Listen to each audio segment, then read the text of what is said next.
Om Swastiastu. Hai teman-teman, perkenalkan kami dari kelompok 3. Di sini kami akan membahas materi mengenai analisis rasio keuangan sebagai alat untuk menilai kinerja perusahaan. Izinkan kami untuk memperkenalkan diri terlebih dahulu. Dari saya, perkenalkan nama saya Desa Kade Irma Wahyuni. Perkenalkan, nama saya Putu Dina Arisusanti.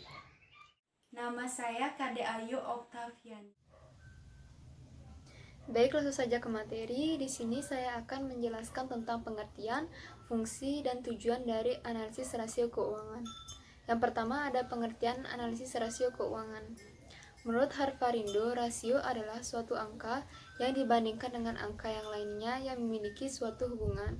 Lalu, keuangan adalah sesuatu yang berhubungan dengan akuntansi seperti pengelolaan keuangan dan juga laporan keuangan. Jadi, analisis rasio keuangan adalah suatu proses pengamatan indeks yang berhubungan dengan akuntansi dan laporan keuangan seperti neraca, laporan laba rugi, dan juga arus kas yang bertujuan untuk menilai kinerja suatu perusahaan. Di mana dengan analisis ini, perusahaan dapat mengetahui gambaran dari posisi keuangan perusahaan yang digunakan sebagai alat untuk pengambilan keputusan bisnis. Analisa data laporan keuangan dilakukan dengan cara menganalisa masing-masing pos yang terdapat dalam laporan keuangan dalam bentuk rasio posisi keuangan. Nah, dengan tujuan untuk memaksimalkan kinerja perusahaan. Biasanya pada akhir bulan, accounting akan menyajikan dan juga membuat laporan keuangan berupa neraca, laporan laba rugi, laporan perubahan modal, dan juga arus kas yang akan disajikan kepada pimpinan perusahaan. Namun, kebanyakan accounting akan memfokuskan pada penyajian laporan rugi laba. Padahal, ada hal yang lebih penting dari penyajian laporan keuangan tersebut, yaitu menyajikan mengenai data laporan keuangan berupa analisis laporan keuangan. Selanjutnya yaitu fungsi dan juga tujuan dari analisis rasio keuangan. Analisis rasio keuangan itu berfungsi untuk pengambilan keputusan suatu manajemen ataupun investor, tetapi terdapat fungsi-fungsi lainnya seperti yang pertama, berguna bagi seseorang yang akan menanamkan sahamnya di perusahaan, yang kedua memberikan kredit kepada perusahaan lain, yang ketiga untuk menentukan tingkat kesehatan perusahaan supplier, customer dan juga karyawan, yang keempat, untuk menentukan tingkat besarnya pajak yang akan dibebankan oleh perusahaan. Yang kelima, yaitu untuk menentukan tingkat perkembangan perusahaan, kekuatan keuangan pesaing, dan juga kerusakan yang dialami oleh perusahaan. Lalu ada tujuan dari analisis rasio keuangan, yaitu yang pertama, untuk mengetahui tingkat likuiditas perusahaan, yang kedua untuk mengetahui dana yang dibutuhkan oleh perusahaan, lalu yang ketiga yaitu untuk pengembalian dana pemegang saham, dan yang keempat yaitu keefektifan manajemen dalam meningkatkan kinerja perusahaan. Analisis rasio data keuangan ini dipandang berbeda-beda oleh setiap kreditur, yaitu seperti bank, di mana bank yang memberikan kredit jangka pendek akan memfokuskan kepada likuiditas perusahaan, sedangkan bank yang memberikan kredit pada jangka menengah akan menekankan pada kemampuan untuk meningkatkan laba dari perusahaan. Selanjutnya akan dilanjutkan oleh teman saya. Baik, di sini saya akan menjelaskan materi yang ketiga, yaitu keunggulan dan keterbatasan rasio keuangan. Keunggulan dari rasio keuangan yang pertama yaitu rasio merupakan angka-angka atau ikhtisar statistik yang mudah dibaca dan dipahami. Yang kedua yaitu merupakan pengganti yang lebih sederhana dan informasi yang disajikan lebih terperinci. Yang ketiga yaitu dapat mengetahui posisi perusahaan di tengah industri lain. Yang keempat yaitu sangat bermanfaat bagi pengambilan keputusan dan prediksi perusahaan. Yang kelima yaitu menstandarisir ukuran perusahaan. Yang keenam yaitu lebih mudah untuk membandingkan dengan perusahaan lain atau melihat perkembangan perusahaan secara periodik. Yang ketujuh yaitu melakukan prediksi di masa yang akan datang. Selanjutnya yaitu ada keterbatasan dalam rasio keuangan.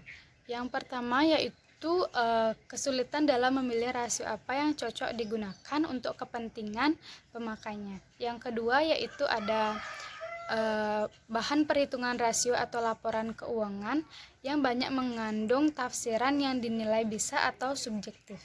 Yang ketiga yaitu nilai yang terkandung dalam laporan keuangan atau rasio adalah nilai perolehan atau kos dan bukan merupakan harga pasar. Yang keempat yaitu klasifikasi dalam laporan keuangan bisa berdampak pada angka rasio. Yang kelima yaitu metode pencatatan yang tergambar dalam standarisasi akuntansi bisa diterapkan oleh perusahaan dengan cara yang berbeda. Yang keenam yaitu jika ada rasio yang tidak ada angka, maka akan mempersulit dalam menghitung rasio. Yang ketujuh, sulit jika data yang tersedia tidak sinkron. Selanjutnya bagian yang keempat yaitu cara menilai kinerja perusahaan dengan rasio keuangan. Manfaatnya yaitu membantu dalam mengukur keberhasilan perusahaan. Adapun beberapa rasio keuangan yang digunakan dalam mengukur keberhasilan perusahaan seperti yang pertama yaitu rasio keuangan profitabilitas, yang dimana rasio ini menunjukkan rasio perusahaan menghasilkan laba. Terdapat 5 ukuran dalam rasio keuangan ini. Yang pertama yaitu gross profit margin atau kemampuan menghasilkan laba kotor dari hasil setiap penjualan. Cara menghitungnya yaitu laba kotor dibagi pendapatan dikali 100%. Selanjutnya yang kedua yaitu ada operating profit margin, di mana laba ini merupakan laba sebelum bunga dan pajak dari setiap penjualan. Cara menghitungnya yaitu laba operasi dibagi penjualan bersih. Selanjutnya yang ketiga yaitu net profit margin atau mengukur jumlah, yang dimana mengukur jumlah rupiah laba bersih yang dihasilkan oleh setiap penjualan rupiah. Yang keempat yaitu return on asset atau kemampuan menghasilkan laba setelah pajak dari total aset perusahaan. Cara menghitungnya yaitu laba dari sebelum pajak dikali dengan bunga. Yang kelima yaitu return of investment, yang dimana kemampuan perusahaan untuk menghasilkan keuntungan yang akan digunakan untuk menutup investasi yang dikeluarkan. Terima kasih sebelumnya untuk kesempatan ini. Saya akan melanjutkan materi yang tadi sudah dijelaskan oleh teman saya Dina. Materi yang saya sampaikan yaitu yang pertama, rasio keuangan likuiditas. Yang kedua, rasio keuangan solvabilitas. Yang ketiga, rasio keuangan aktivitas. Baik, langsung saja. Yang pertama yaitu rasio keuangan likuiditas. Rasio ini menunjukkan perusahaan untuk membayar kewajiban finansial jangka pendek. Contohnya seperti membayar gaji, utang yang telah jatuh tempo, membayar biaya operasional, dan lain sebagainya. Adapun 2 cara yang digunakan untuk menghitung rasio ini. Yang pertama yaitu current ratio. Current ratio merupakan perbandingan antara aset lancar dengan kewajiban lancar. Adapun rumus dari current ratio yaitu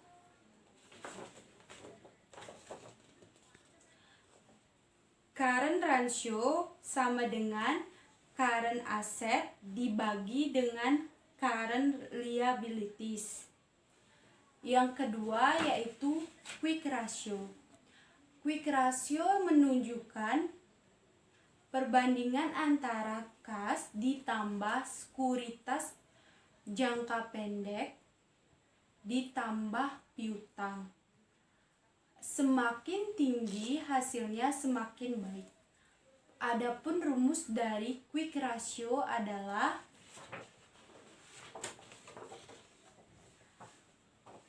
aktiva lancar dikurangi persediaan dibagi dengan hutang lancar. Yang kedua yaitu rasio keuangan solvabilitas.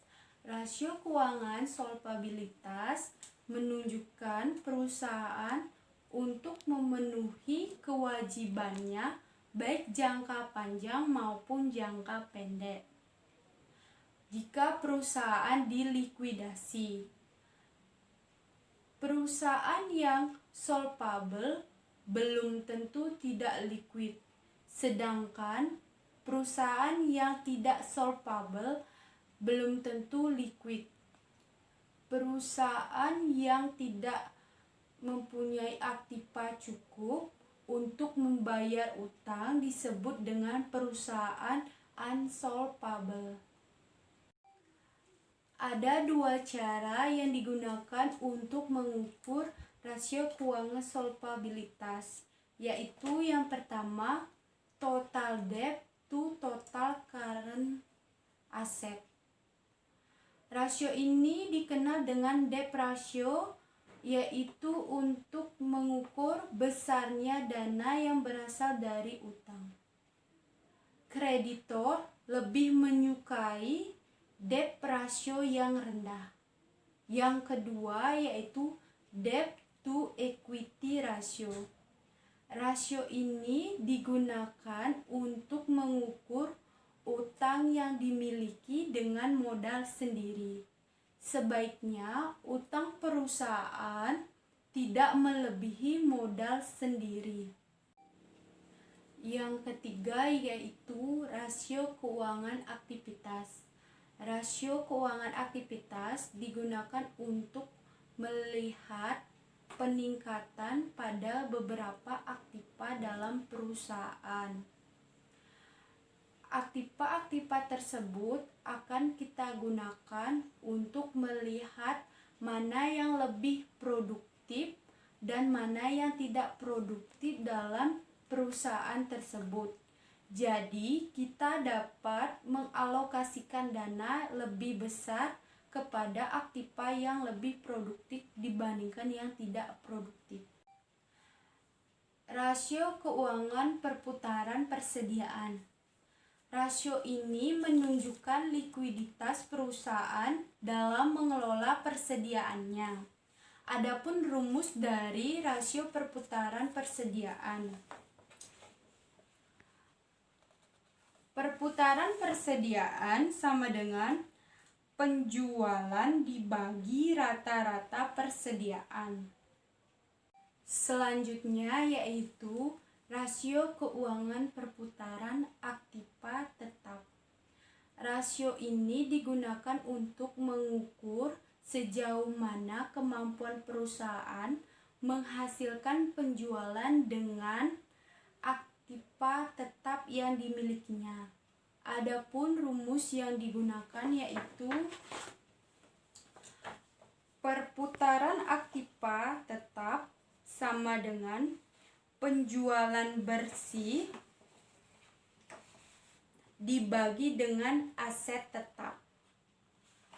Yang terakhir yaitu rasio keuangan perputaran total aktiva. Rasio ini digunakan untuk menghitung efektivitas penggunaan total aktiva. Adapun rumusnya yaitu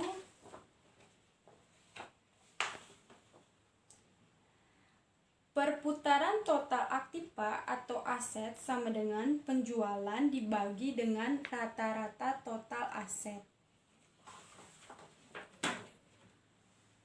Baik, sekian dari penjelasan materi kelompok kami. Mohon maaf apabila ada kesalahan kata. Akhir kata, saya ucapkan terima kasih dan saya akhiri dengan Parama Santi. Om Santi Santi Santi Om.